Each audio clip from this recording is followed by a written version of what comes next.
Hey guys, Eli here for Do It Again Games. Today we are going to look at Amazon Prime Day, and we're going to look at building a PC with new parts through Amazon Prime Day, and what that might look like if you were interested in getting a new PC and building it yourself. Now, to be clear, used parts on eBay are always going to be cheaper. You're going to be able to find better graphics cards and stuff like that, and you could do this entire build would be fine, even if you went and bought, say, a 2060 off of eBay, an RTX 2060 graphics card. But today we're looking at a build that's completely through Amazon and Prime Day to try to get the best prices on new parts in order to build a new PC.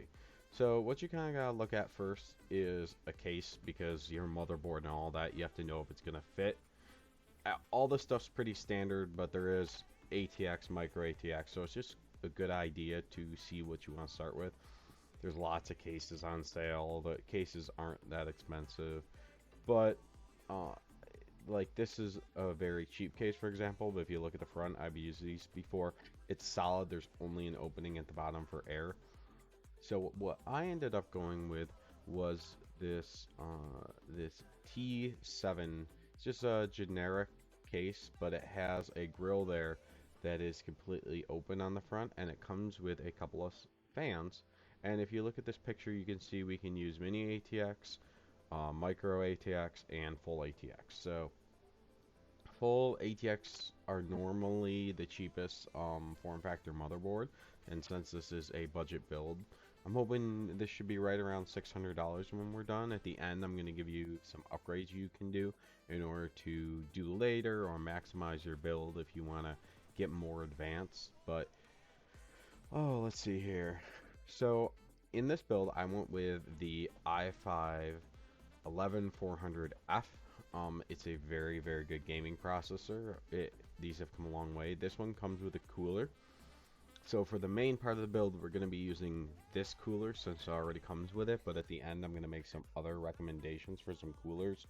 That this CPU is 150, and the links to this stuff will all be down in the description. And I chose the GIGABYTE Z590UD LGA/Intel, so on and so forth. But the main thing we're looking for is down here.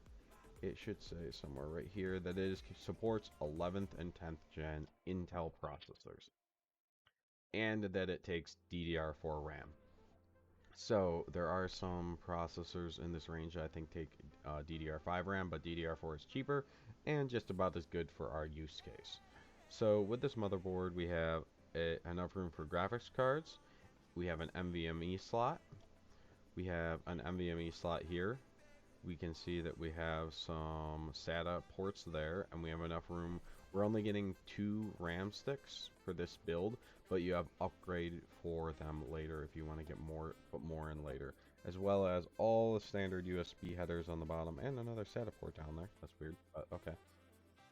This is a great motherboard. It has USB 3.2.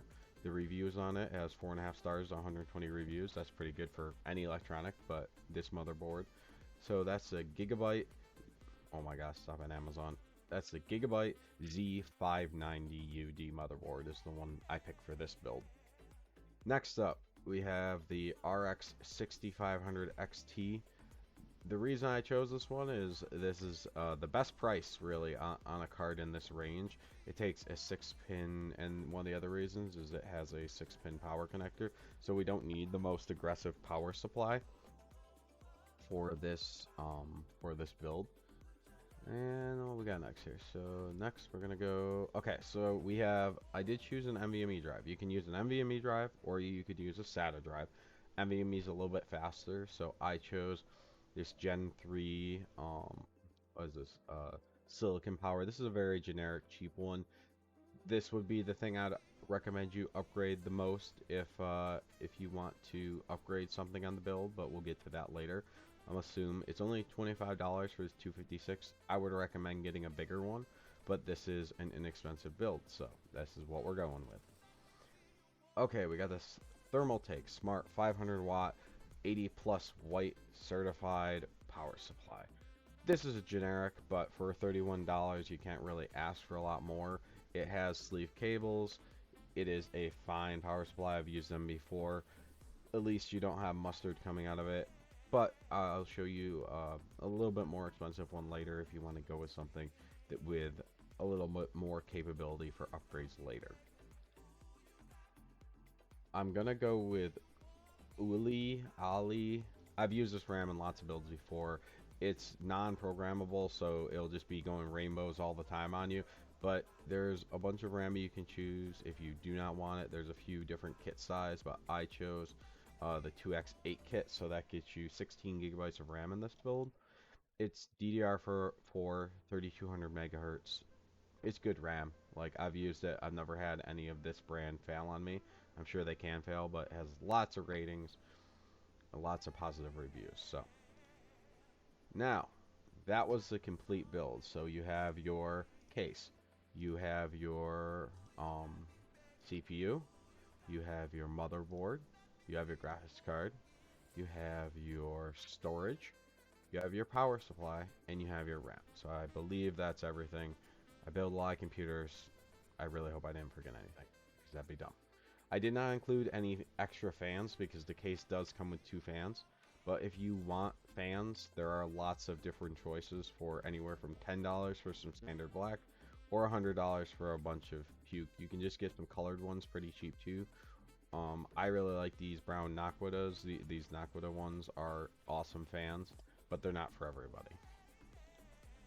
Storage. So you want more storage. So there's 2 choices. You can go, if you just want to use that NVMe drive I showed earlier, then you can get a 1 terabyte SATA SSD.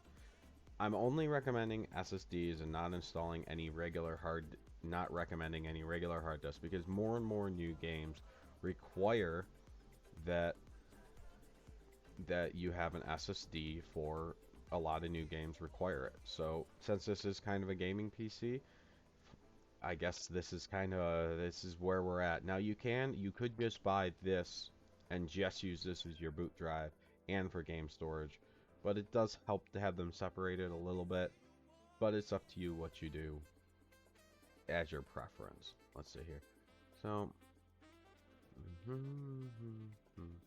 So power supply. So if you want to be able to upgrade your graphics card later, this would be the power supply I go with. The NZXT C750. This should give you plenty of power for any upgrade you want. There is also an 850 that is not on sale, so we're not recommending that at the moment. This 750 is half off at the moment, 46%, almost half off. It's a great power supply. I've used these in the past and I've never had a problem. The reviews are also very, very good. Getting an 86 on 5-star is rare, but it says 80 plus gold certified, fully modular. So also you're gonna have a lot more modularity. You'll be able to adjust your whatever cables you need. It seems like it has 2 8-pins for the 2 6 or 8 pins for the GPU power, if that is what you need. Next upgrade. That default Intel cooler is fine. Barely fine. Barely okay. It's fine. So you might want to go with an upgrade. There's lots of different options. My recommendations are going to be the DEEPCOOL GAMMAXX GTE V2. I'll put it in the description. This is a very generic, but it's a lot better than the Intel one. I've used these before. I like them. They fit LGA 1200. Let's see. This also fits LGA 1200. This is the Vetroo, whatever the name of it is. I have no idea. This one comes with some RGB. It seems nice. It does have this quiet operation. I have not used one of these before, but you can save an extra 10% when you add this coupon. So there's even more to be saved than that. And last but not least, I just chose this one because I think it looks dumb. This JONSBO, whatever this name is supposed to be, I have no idea. CRA 2000 GT Dual. I'm sure this works great as 24.5 star ratings. I just think this kind of looks nifty. I kind of like how this looks. It looks unnecessary. But this fits the LGA 1200, yeah. So that those are some choices. So I believe this PC, as the default configuration I put out, would be about $600 for this all new parts PC. There could be money to be saved by buying some of this stuff used or waiting for even more sales. Most of this stuff is already marked off because of Prime Day, and a lot of these have this Prime exclusive deal join thing. So I would have put it all in the cart to show you guys, but I can't do it without getting all logged in and everything. So anyways, that's all for today. I appreciate you guys watching this video. It wasn't really a build guide. This are just some options. There's some stuff on the AMD side, but at the moment the Intel side stuff is a little bit cheaper, and going with an 11th gen with an i5 means you can upgrade. There's some upgrade room. Same thing with this graphics card. There will also be some upgrade room to newer stuff. You could, in this build, I think you could probably, you could definitely go up to a 2060 or a 3060 from this without a problem in the future. And if you went with a power supply upgrade, you could even get an even better graphics card than this. So anyways, that is just quick video. I appreciate you guys hanging around and watching it. Be kind to the folks around you, and don't buy things you don't need. Have a beautiful day.